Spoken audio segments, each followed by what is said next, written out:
Hello friends, welcome to Bhoomika kitchen. ನಾನು ನಿಮ್ಮ ಭೂಮಿಕಾ ಸುದರ್ಶನ್. ಎಳೆ ಸೌತೆಕಾಯಿ ಅಂತೂ ತುಂಬ ಚೆನ್ನಾಗಿ ಸಿಗ್ತಾ ಇದೆ ಈ ಸೀಸನಲ್ಲಿ. ಅದನ್ನು ಉಪಯೋಗಿಸ್ಕೊಂಡು ನಿಮಗೆ ಬಾತ್ ಮಾಡೋದು ಹೇಗೆ ಅಂತ ತೋರಿಸಿದ್ದೆ. ಇವಾಗ ಇನ್ಸ್ಟೆಂಟ್ ಇಡ್ಲಿ ಮಾಡೋದು ಹೇಗೆ ಅಂತ ತೋರಿಸ್ತಾ ಇದ್ದೀನಿ.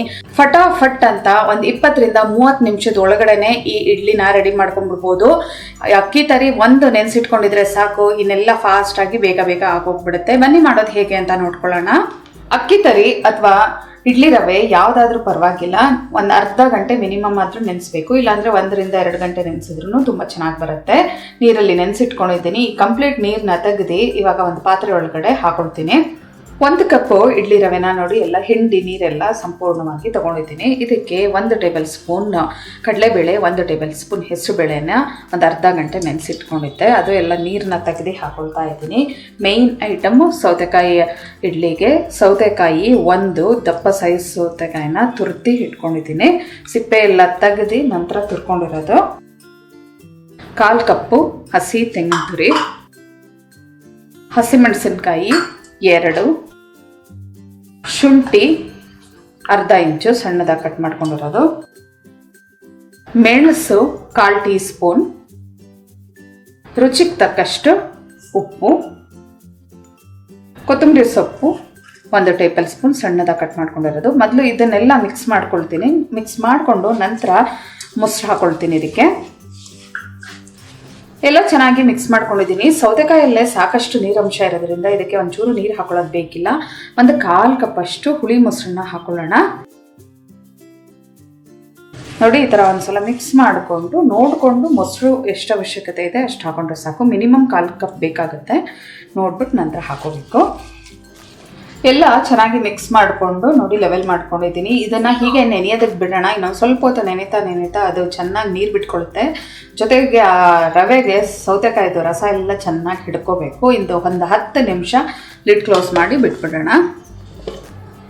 10 ನಿಮಿಷ ಇದನ್ನು ನೆನೆಯೋದಕ್ಕೆ ಬಿಟ್ಟಿದ್ದೆ. ಒಂದ್ಸಲ ಎಲ್ಲ ಚೆನ್ನಾಗಿ ಮಿಕ್ಸ್ ಮಾಡ್ಕೊಳ್ತೀನಿ. ಚೆನ್ನಾಗಿ ನೆಂದಿರುತ್ತೆ. ಇದ್ರದ್ದು ಒಳ್ಳೆ ಫ್ಲೇವರ್ ಬರ್ತಾ ಇದೆ ಸೌತೆಕಾಯಿದು. ನೋಡಿ, ಇದ್ರ ಕನ್ಸಿಸ್ಟೆನ್ಸಿ ಹೆಂಗಿರಬೇಕು ಗೊತ್ತಾ?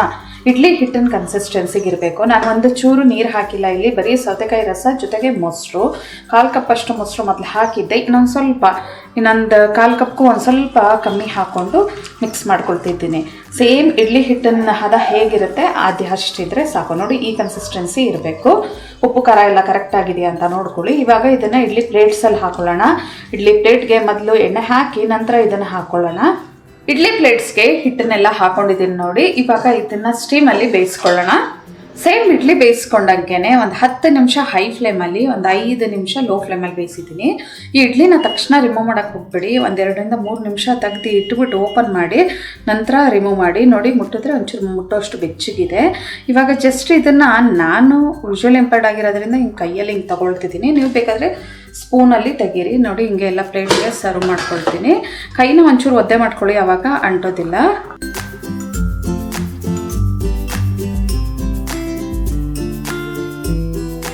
ಎಲ್ಲ ಒಂದು ಪ್ಲೇಟ್ಗೆ ಸರ್ವ್ ಮಾಡ್ಕೊಂಡಿದ್ದೀನಿ. ಇದ್ರ ಜೊತೆಗೆ ಕಾಯಿ ಚಟ್ನಿ ಸೂಪರ್ ಆಗಿರುತ್ತೆ. ಮೇಲ್ಗಡೆ ಒಂಚೂರು ತುಪ್ಪ ಹಾಕೊಂಡು ಕಾಯಿ ಚಟ್ನಿ ಹಾಕೊಂಡು ತಿಂತಾ ಇದ್ರಂತೂ ಎಕ್ಸಲೆಂಟ್ ಆಗಿರುತ್ತೆ.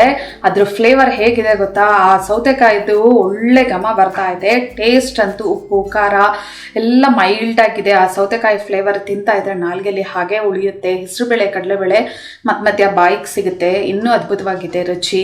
ಮತ್ತೆ ತಡ, ನೀವು ಕೂಡ ಇನ್ಸ್ಟೆಂಟ್ ಸೌತೆಕಾಯಿ ಇಡ್ಲಿನ ಮಾಡಿ ಹೇಗಿದೆ ಅಂತ ಕಮೆಂಟ್ ಬಾಕ್ಸಲ್ಲಿ ತಿಳಿಸಿ. ಇವತ್ತಿನ ಈ ರೆಸಿಪಿ ನಿಮ್ಗೆ ಇಷ್ಟ ಆದರೆ ಲೈಕ್ ಮಾಡಿ, ಶೇರ್ ಮಾಡಿ. ಯಾರೆಲ್ಲ ಇನ್ನೂ ಭೂಮಿಕಾ ಕಿಚನ್ಗೆ ಸಬ್ಸ್ಕ್ರೈಬ್ ಆಗಿಲ್ಲ ದಯವಿಟ್ಟು ಸಬ್ಸ್ಕ್ರೈಬ್ ಆಗಿ. Thanks for watching.